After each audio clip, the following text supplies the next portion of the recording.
Pada suatu malam di zona demilitarisasi Korea Utara, sebuah pasukan khusus sedang menjalankan misi rahasia untuk menjemput seorang pembelot. Dengan kemampuan bertempur yang sangat baik, peralatan super canggih, dan kerjasama tim yang apik, kelompok itu berhasil menyelesaikan misinya dengan mulus tanpa ada seorang pun dari mereka yang tewas. Namun salah satu prajurit muda bernama Flynn melakukan tindakan yang bisa mengungkap identitas mereka. Itu benar-benar membuat para komandan kesal, dan akhirnya ketika semua sedang bersenang-senang merayakan keberhasilan, Flynn terpaksa menerima hukuman yang tidak menyenangkan dari Duke dan Roadblock.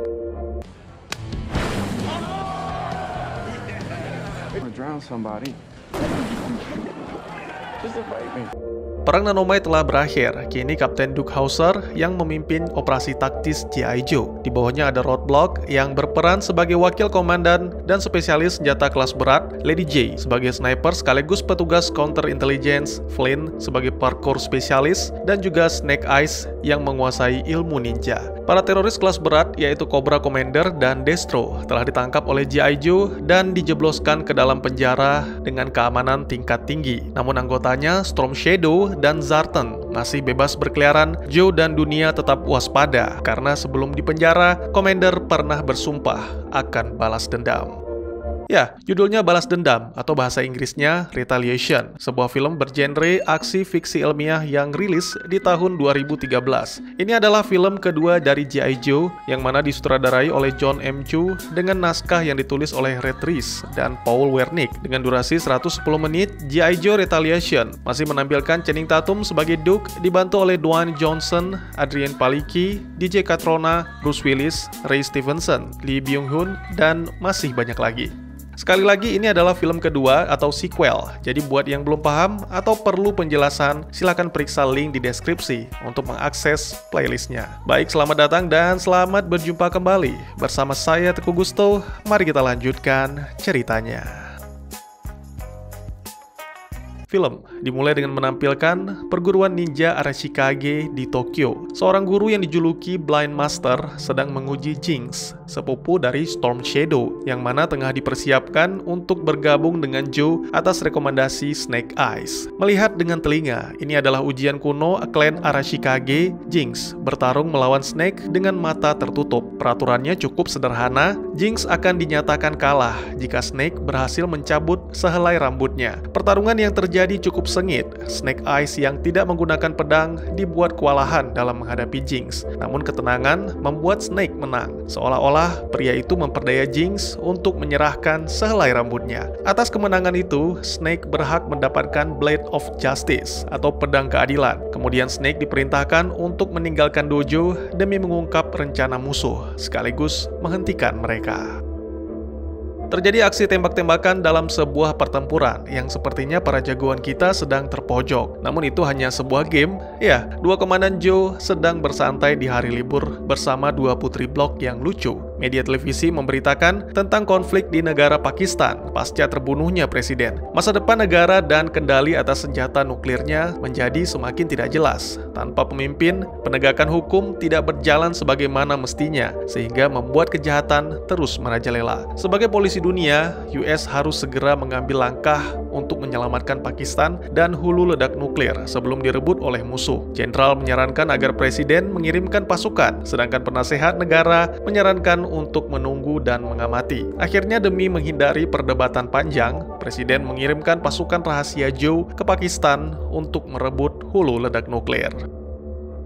Dipimpin langsung oleh Kapten Duke, Joe mengirimkan para prajurit terbaiknya. Kali ini Jay dan Flynn akan menjadi support untuk membantu tim utama yang dipimpin oleh Block. Jay menjelaskan tentang musuh mereka yang terdiri dari gerilyawan bersenjata, serta senjata baru yang digunakan oleh dirinya dan seorang junior sniper bernama Mouse. Sebutannya PDAP TX-1 Tempest. Kelebihannya adalah senjata itu memiliki peluru yang bisa dikendalikan. Semoga Tuhan yang selalu menuntun jalan tidak membiarkanku mati malam ini. Tapi jika itu terjadi sebelum aku terbangun, maka aku akan menerima takdir tersebut. Setelah mengucapkan doa yang dipimpin oleh Roadblock, para prajurit pun terjun ke medan pertempuran, melesat dengan cepat seperti mobil curian dan melumpuhkan musuh satu demi satu. Sesuai dengan rencana, bantuan Jay dan Flynn sangat berguna di sini. Akhirnya, mereka sukses membawa hulu ledak sekaligus menonaktifkannya, dan lagi-lagi tanpa ada satu prajurit pun yang tewas. Sebuah keberhasilan yang luar biasa, sehingga membuat pemerintah benar-benar merasa lega. Hell yeah! Hell yeah! Hell yeah! Hal yang tidak boleh dilupakan, saat ini presiden adalah Zartan yang menyamar. Presiden yang sebenarnya sedang dikurung di sebuah bunker yang dijaga ketat oleh pas pampres yang berasal dari organisasi Cobra. Hari itu Zartan menemui presiden untuk mengabarkan bahwa dia akan melenyapkan G.I. Joe, sekaligus memperlihatkan kecanggihan nanomites. Banyak hal yang telah dilakukan Zartan, termasuk membesar-besarkan konflik di berbagai belahan dunia dan menemukan solusinya. Itu membuat kepercayaan rakyat semakin meningkat, sehingga tidak sulit baginya untuk mengeluarkan kebijakan-kebijakan baru. Namun itu hanya salah satu dari rencana. Zartan memaksa presiden untuk memberitahukan lokasi Cobra Commander dan Destro. Untuk apa menjadi presiden jika memang bisa menguasai dunia? Kembali ke Joe yang sedang bersiap untuk mengirimkan hulu ledak nuklir. Block menemukan serangga mekanik yang sepertinya sejak tadi berada di antara mereka. Lalu tiba-tiba saja beberapa helikopter tempur datang dan meledakkan pangkalan. Para Joe pun berusaha melakukan perlawanan, namun sepertinya pasukan yang menyerang mereka terorganisir dengan baik. Hampir seluruh prajurit tewas, termasuk Kapten Duke. Hanya Roadblock, Lady J, dan Flynn yang masih bertahan. Untuk menyelamatkan diri, mereka bertiga bersembunyi di dalam sebuah sumur. Ternyata ucapan Zartan tidak hanya sekedar ancaman. Keesokannya lewat pengumuman kepresidenan, dia menuduh G.I. Joe telah berkhianat dengan merebut hulu ledak nuklir, dan salah satu anggota mereka, yaitu Snake Eyes, telah membunuh Presiden Pakistan. Lalu demi menghindari bencana nuklir, Zartan menghimbau para pemimpin negara-negara besar untuk berkumpul dan berdiskusi mengenai pelucutan senjata nuklir. Lalu mulai saat ini, unit khusus yang disebut Cobra telah dikerahkan demi memburu dan menghancurkan, sehingga tidak ada lagi yang namanya G.I. Joe. Tidak ada apapun yang tersisa di sini. Mungkin pernyataan tersebut terdengar seperti tidak menghargai saudara seperjuangan yang telah gugur. Namun menurut Jay, siapapun yang melakukan hal ini pasti akan kembali. Oleh karena itu, mereka harus segera pergi. Gugurnya Duke secara otomatis membuat Block menjadi komandan Joe. Tidak ada yang bisa dihubungi kecuali Snake karena kini keberadaan mereka menjadi sangat rahasia. Mereka berjalan menuju ke timur sambil menerka-nerka siapa dalang di balik penyerangan tersebut. Tiba-tiba saja Jay mendengar suara pesawat. Ternyata ada sebuah pangkalan udara di tengah gurun, dan itu akan menjadi kesempatan mereka untuk pulang. Pada waktu yang bersamaan, Einsargen, sebuah penjara dengan keamanan tingkat tinggi, kedatangan penghuni baru yaitu Snake Eyes. Dia disambut hangat oleh kepala penjara, Nigel James. Lokasi penjara itu terletak jauh di bawah tanah. Dulunya itu adalah tambang peninggalan Jerman Timur, sebuah tambang terdalam yang pernah digali dengan perkiraan jaraknya bisa mencapai wilayah internasional yang bebas hukum. Tidak hanya itu, narapidana kelas berat yang ditahan di Einsargen mendapatkan perlakuan khusus dengan diletakkan di dalam tabung dan disuntikan obat yang dapat melumpuhkan tubuh. Singkatnya, tahanan tetap dalam keadaan sadar, tapi tubuh mereka tidak bisa bergerak. Sangat mengejutkan, ternyata yang ditangkap adalah Storm Shadow. Tentunya ini juga salah satu rencana Zartan, karena beberapa waktu kemudian, di luar Einsargen, seseorang telah menerobos masuk dengan menggunakan serangga mekanik yang berfungsi sebagai bom. Ledakan tersebut adalah aba-aba untuk Storm. Pria itu menghentikan detak jantungnya selama beberapa saat, lalu ketika para petugas mulai panik dan menyuntikkan adrenalin, barulah Storm beraksi melakukan pembantaian. Sempat disengat distrik oleh Nigel, tapi itu hanya melumpuhkan Storm untuk sementara. Pria itu langsung melepaskan sang komander, tapi tidak dengan Destro, karena komander telah mengeluarkannya dari organisasi. Di luar, Nigel dan para petugas keamanan telah bersiap dengan senjatanya. Sangat disayangkan, mereka tidak menyadari serangan yang datang dari luar. Pria misterius itu adalah Firefly, yang merupakan teman lama komander.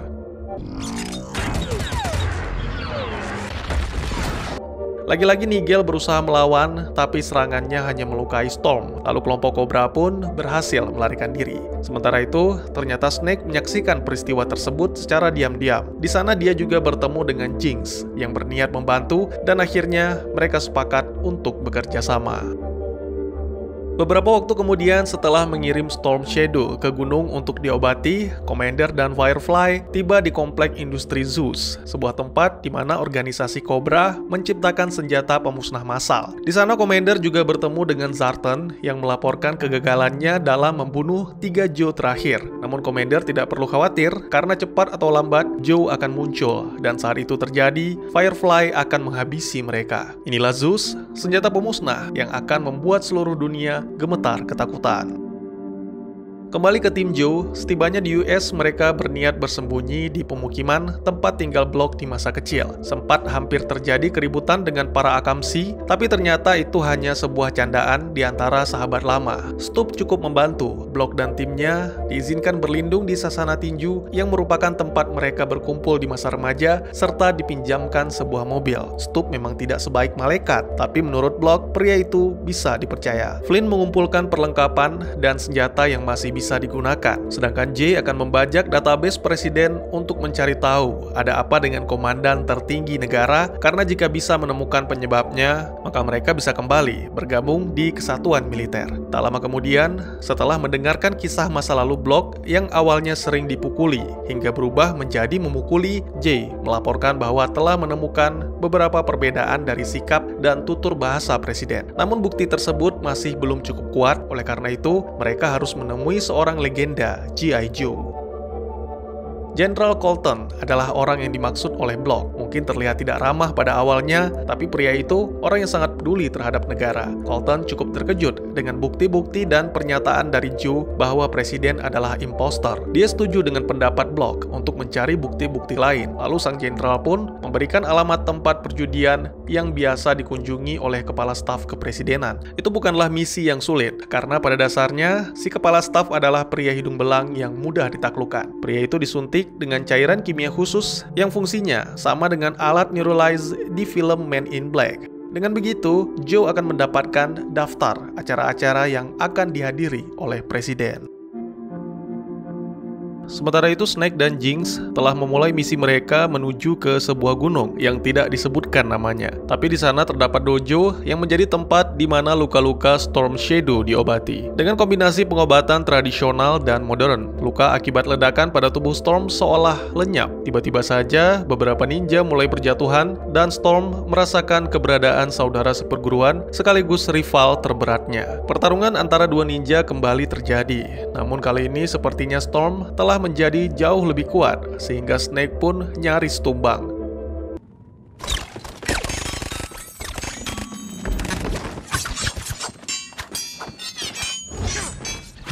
Beruntung di saat-saat terakhir, bantuan datang dari Jinx. Wanita itu langsung membius dan membawa lari sepupunya bersama Snake. Mereka pun meluncur dan berayun melewati gunung sambil mengalahkan para pasukan ninja.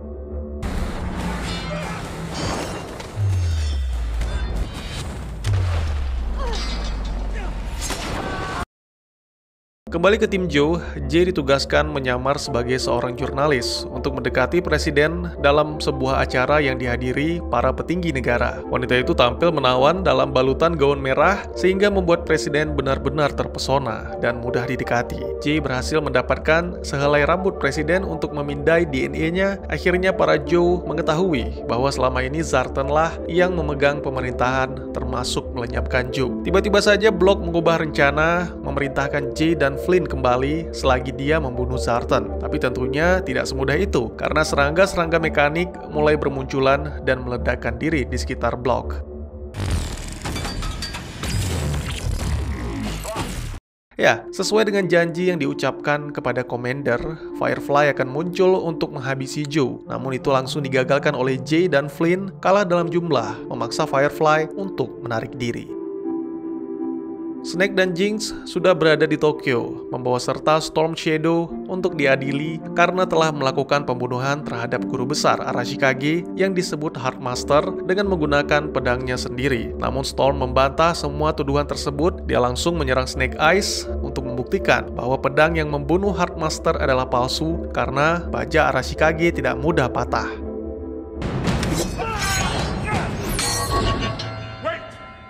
Selama ini Storm mengetahui siapa yang membunuh Heartmaster, namun dia memilih untuk tidak melakukan apa-apa karena merasa kecewa dengan Arashikage yang tidak membelanya. Pembunuh itu tidak lain dan tidak bukan adalah Zartan, orang yang memanfaatkan kemampuan dan amarah yang ada pada diri Storm. Akhirnya setelah Arashikage mengetahui kebenarannya, kini Storm akan bersekutu dengan Joe untuk menggagalkan rencana Cobra.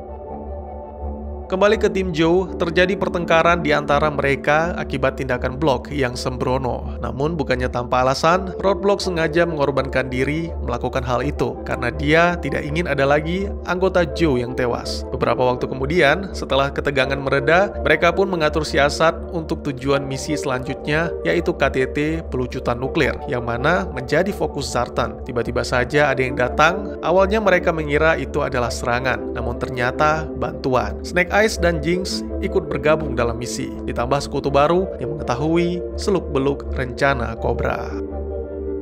Teman dan sekutu telah bergabung, kini yang dibutuhkan adalah senjata. Beruntung, Jenderal Colton bisa menyediakannya. Dia memperlihatkan rumah yang tidak hanya sebagai tempat tinggal, tapi juga gudang senjata. Selain itu, Colton juga memberikan senjata khusus kepada Roadblock, serta beberapa tambahan prajurit senior dari kesatuannya dulu.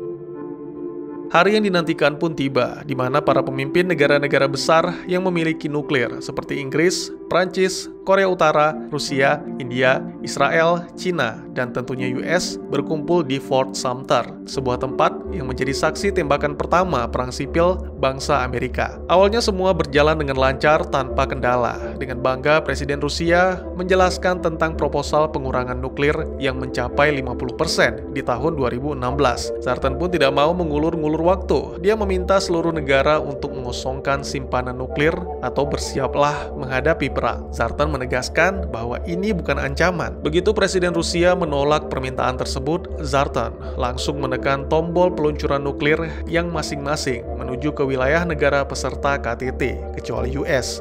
Itu benar-benar membuat para pemimpin negara sangat terkejut. Mereka pun terpaksa ikut meluncurkan nuklir ke US sebagai serangan balasan. Sementara itu di luar ruangan KTT, para Joe berhasil menyelinap masuk dan melumpuhkan beberapa petugas. Sama halnya dengan para prajurit senior yang berada di depan gerbang, serta Jenderal Colton dan Jay yang berhasil menerobos tempat peristirahatan presiden. Kembali ke konferensi, Zartan kini mengubah rencananya, mengajak seluruh pemimpin negara lain untuk membatalkan serangan nuklir dengan alasan demi menyelamatkan bumi serta kelangsungan hidup generasi di masa yang akan datang. Zartan lagi-lagi yang memulai lebih dulu. Kemudian para peserta lain terpaksa mengikutinya karena tak ingin menanggung dosa atas tewasnya jutaan warga US. Kini dunia telah bebas dari senjata nuklir. Lalu Commander muncul dan memperkenalkan Zeus, senjata pemusnah yang dijatuhkan dari langit tanpa radiasi, namun tetap menyenangkan karena daya hancurnya yang berkali-kali lipat lebih besar dari nuklir. Tanpa menunda-nunda lagi, Zartan langsung menekan tombolnya, sehingga hanya dalam beberapa detik saja, ibu kota London berubah menjadi neraka dunia.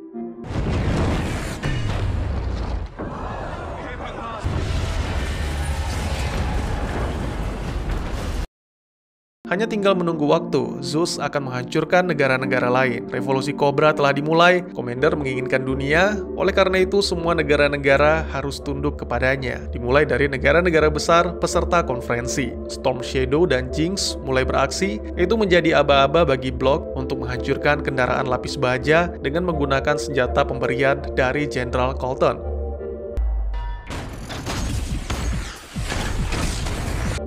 Akhirnya untuk pertama kalinya, dua ninja terhebat Arashikage bahu-membahu bertempur di pihak yang sama. Sayangnya, Zartan berhasil melarikan diri bersama Copper Zeus. Snake menyerahkan Blade of Justice kepada Storm untuk menghukum orang yang telah membunuh guru mereka. Sementara itu, di lokasi peristirahatan Presiden, Colton dan Jay membuat kekacauan dan berhasil membunuh semua petugas termasuk Zender yang menyandera Presiden. Jay melaporkan bahwa kini presiden dalam keadaan aman, sehingga para Joe di Fort Sumter bisa beraksi dengan lebih leluasa. Kembali ke Storm yang berhasil memojokkan Zartan setelah pertarungan tidak seimbang karena Zartan dibantu oleh anak buahnya. Tiba-tiba saja terjadi ledakan yang disebabkan oleh serangga mekanik. Firefly muncul untuk membawa lari Copper Zeus. Lalu tak lama kemudian Storm pun bangkit dan langsung menghukum mati Zartan atas pengkhianatannya terhadap Heart Master. Mengetahui Copper Zeus telah berada di tangan Firefly, Commander pun memutuskan untuk mundur sambil memastikan kepada petugas bahwa Zeus tetap akan menjatuhkan peluru supernya ke 6 negara besar yang tersisa. Sangat disayangkan, baik Snake dan Flynn gagal menangkap Commander, tapi mereka mengetahui bahwa Firefly memegang Copper Zeus dan meminta Block untuk mengurusnya. Inilah saatnya bagi Roadblock untuk balas dendam atas kematian Duke dan para saudara seperjuangannya. Duel yang terjadi cukup seru, diawali dengan aksi kejar-kejaran dengan boat tempur, lalu pertarungan dengan pistol. Berbeda dengan beberapa hari yang lalu, Block lebih tenang, sehingga dengan mudah dia berhasil mengalahkan dan meledakkan Firefly dengan serangganya sendiri, serta menonaktifkan sekaligus menghancurkan senjata Zeus.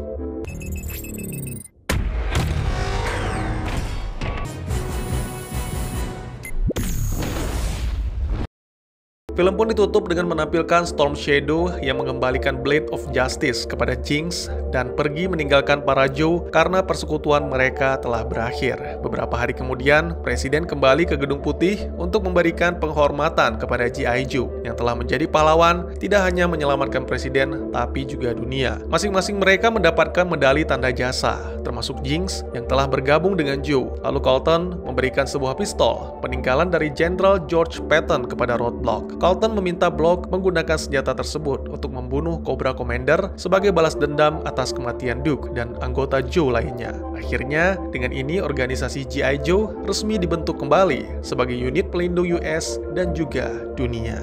Bagaimanakah kelanjutan kisahnya? Apakah sang Commander akan kembali?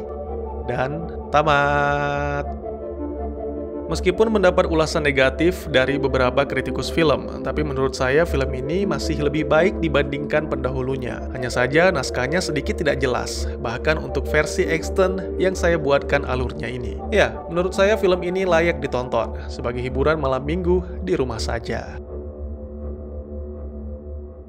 Pada awalnya saya penasaran mengapa Duke menyebut soal koki ketika lomba menembak dengan Block. Nah, setelah saya telusuri, ternyata Roadblock ini dulunya adalah koki. Saya yakin teman-teman juga tidak ada yang menyangka ketika melihat ukuran dan kekuatannya. Pria ini dapat membawa senapan mesin jenis Browning yang beratnya puluhan kilogram beserta amunisinya. Roadblock pernah belajar di sekolah kuliner Prancis dan pernah bekerja sebagai kang pukul, sampai seseorang merekrutnya ke Angkatan Darat. Roadblock pun menyetujui tawaran tersebut setelah melihat teknik persiapan di dapur para infanteri. Saya pikir latar belakang Roadblock di film juga tidak jauh berbeda dengan versi-versi lain. Nama aslinya adalah Joseph B. Colton. Dialah G.I. Joe yang sebenarnya, seorang perwira tinggi Angkatan Darat yang sangat berpengalaman memimpin tim dalam misi rahasia. Aksi kepahlawanan yang luar biasa telah membuat Colton mencapai pangkat tertinggi. Ditugaskan langsung oleh Presiden John F. Kennedy untuk memimpin tim khusus yang terdiri dari prajurit-prajurit terbaik bahu-membahu berjuang demi menjaga keamanan dunia. Dalam salah satu versi, Colton juga pernah dikisahkan bersekutu dengan Optimus Prime untuk mengalahkan Cobra-La, organisasi kuno yang pernah berkuasa di bumi. Nah, Cobra ini ingin menggunakan Unicron untuk melenyapkan seluruh manusia. Jadi ceritanya ribuan tahun yang lalu, Unicron pernah datang dan mengancam akan melahap planet bumi. Namun niat itu berhasil dihentikan oleh Cobra-La yang mengancam balik dengan menyebarkan spora pemakan logam. Akhirnya kesepakatan pun dibuat, Cobra-La akan mengasingkan diri dan mengawasi pertumbuhan manusia. Setelah mencapai jumlah yang cukup dan memiliki teknologi yang maju, barulah Unicron dipanggil kembali, mengambil manusia sebagai budak yang akan merawat tubuhnya. Dan akhirnya, bumi pun akan dikuasai kembali oleh Cobra-La. Meskipun di filmnya terlihat lemah dan gak jago berantem, tapi di dalam versi komiknya, penjahat ini adalah salah satu dari anak buah Commander yang paling menakutkan. Bahkan Commander sendiri terkadang segan untuk memperkerjakan Zartan karena kemampuannya dalam mengubah penampilan mampu mengecoh baik kawan maupun lawan. Sebagai ahli dalam penyamaran, Zartan menggunakan teknologi canggih seperti riasan holografik. Selain menyamar, dia juga ahli ventriloquism atau seni suara perut dan menguasai puluhan bahasa asing. Semua kemampuan tersebut membuat Zartan sangat sulit ditangkap. Selain itu, dia juga mahir dalam beberapa seni bela diri, yang mana salah satunya adalah ilmu ninja. Jangan heran jika melihat Firefly menggunakan topeng atau masker seperti ninja, karena sebenarnya dia memanglah ninja. Selain urusan hilang-menghilang atau siluman atau tak terdeteksi, pria yang satu ini juga ahli dalam urusan bahan peledak. Bahkan dalam film, kita juga melihat bom berbentuk serangga, serta motor yang dikendarainya juga berfungsi sebagai roket peledak. Ketika ayahnya meninggal dunia, Firefly diasuh oleh klan Ninja Koga. Dia berlatih hingga mendapatkan gelar Faceless Master. Seperti yang sudah saya jelaskan di video sebelumnya, Commander menugaskan Firefly untuk membunuh Snake. Namun karena gagal, si Firefly ini menyerahkan tugas tersebut kepada Zartan. Segitu dulu teman-teman mengenai pembahasan tentang Snake Eyes. Sebaiknya di episode yang akan datang ya, jadi barengan sama filmnya. Yang paling menarik sih menurut saya soal Cobra-La, karena berhubungan dengan universe Kuku Kakak. Silahkan berkomentar jika memang pembahasan ini menarik buat kalian, dan kira-kira karakter apa lagi yang seru untuk dibahas. Bagi teman-teman yang punya teori tentang film ini ataupun ingin berdiskusi, atau mungkin juga teman-teman punya referensi film lain untuk kita review, silahkan tuliskan di kolom komentar atau bisa DM ke Instagram saya di @teguhgusto. Insyaallah pasti akan saya baca. Mari kita jadikan kolom komentar sebagai sarana penambah wawasan dan menciptakan jalinan persaudaraan, bukannya malah menjadikannya sebagai tempat pembulian sehingga menciptakan permusuhan. Sekian dulu videonya, dan jangan lupa untuk dukung terus channel ini dengan cara share, like, dan subscribe, karena dukungan dari kalian sangat berharga bagi saya demi perkembangan channel ini. Saya Gusto, sampai jumpa di video selanjutnya. Tetap semangat, tetap bersyukur setiap hari. Dadah!